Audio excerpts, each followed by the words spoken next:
ఈరోజు సింగరేణి సంబంధించినటువంటి మొత్తం క్షేత్రంలో ఇక్కడ పనిచేస్తున్నటువంటి ఒక కార్మికులకు వారి యొక్క కుటుంబానికి అదేవిధంగా ఈ ప్రాంతంలో ఉన్న ప్రజలకు చాలా సంతోషకరమైన వార్త ఈరోజు నరేంద్ర మోదీ గారు మనకు అందించడం జరిగింది.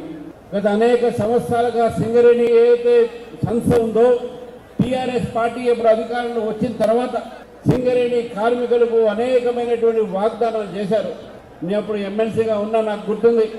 ఆ రోజు శాసన మండలిలో కేసీఆర్ గారు ఏమేమో చెప్పారు, సింగరేణి అట్ట చేస్తాం మిట్ట చేస్తాం అని చెప్పేసి చివరికి సింగరేణిని నష్టాల్లో పంపించింది టీఆర్ఎస్ ప్రభుత్వం.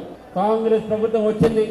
ఈ కాంగ్రెస్ ప్రభుత్వం కూడా అదే విధంగా ఈరోజు సింగరేణి మీద ఎక్కడ కూడా వాళ్ళు శ్రద్ధ పట్టకుండా సింగరేణిని ఏ విధంగా లాభాల్లో తీసుకొని రావాలనే ప్రయత్నం చేయడానికి విఫలం చెందింది ఈ యొక్క రాష్ట్ర ప్రభుత్వం. మిత్రులారా, వెనకప్పుడు ఒక రాజు ఉండే, రోమ్లో ఒక రాజు ఉండే. రోము తగలబెడుతున్నప్పుడు ఆ రాజు పిడలు వాయించినట. సేమ్ అదే విధంగా సింగరేణి కార్మికుల రక్తం కారుతా ఉంటే, సింగరేణి కార్మికులు చెమటలతో సింగరేణిని ముందుకు తీసుకోపోవాలని ఉంటా కూడా నష్టాల్లో ఉంటే, కింగ్ నీరు దేశం తగలబెడుతుంటే ఫిడేలు వాయించారు. సింగరేణి నష్టాల్లో ఉంటే మన ముఖ్యమంత్రి గారు మీ డబ్బులతో ఫుట్బాల్ ఆడటం జరిగింది, కానీ మీ యొక్క సమస్యను ఎప్పుడు పట్టించుకోలేదు. అసలు సింగరేణి అంటేనే తెలంగాణకు ఒక ఆణిముత్యం లాంటిది. ఇది తెలంగాణ కళ మీద మాణిక్యం. అటువంటి సింగరేణి ఈరోజు నష్టాల్లో ఉంది అంటే దానికి కారణం ఎవరు అని చెప్పేసి ఒక్కసారి మనం ఆలోచించాలి. టీఆర్ఎస్ పార్టీ, బీఆర్ఎస్ పార్టీ కాదా? ఇటు కాంగ్రెస్ పార్టీ కాదా?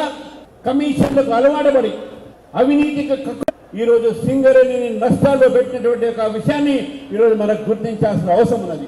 అది చూడలేక 49% కేంద్ర ప్రభుత్వం వాటా దీంట్లో ఉంది, 51% రాష్ట్ర ప్రభుత్వంలో ఉంటే కూడా రాష్ట్ర ప్రభుత్వం ఈ సంస్థను పట్టించుకోవట్లేదు. కాబట్టి నరేంద్ర మోదీ గారు మన బాధ్యత కూడా ఉంది. కాబట్టి కిషన్ రెడ్డి గారి యొక్క ప్రయత్నంతో, నరేంద్ర మోదీ గారి యొక్క సహకారంతో నైని కోల్ బ్లాక్ మనం ఇక్కడ అలాట్ చేయడం జరిగింది.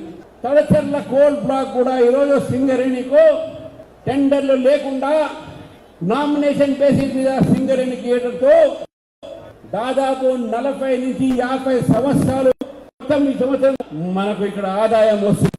కొన్ని బాధ్యతలు మీరు ఉంటాయి, కొంత నిజం కూడా. ఆ మాట నిజంగా కాంగ్రెస్ పార్టీకి చిత్తశుద్ధి ఉండుంటే ఆ రోజు మన్మోహన్ సింగ్ ఉన్నప్పుడు ఎందుకు ఇవ్వలేదు ఈ బ్లాక్ అని చెప్పి అడుగుతా ఉన్నాను. ఎందుకు కాంగ్రెస్ పార్టీ బొక్కు మీద కోట్లాది రూపాయలు అవినీతి చేసే విషయాన్ని మనకు గుర్తున్నది. కోల్ స్కామ్ అంటాం మనం.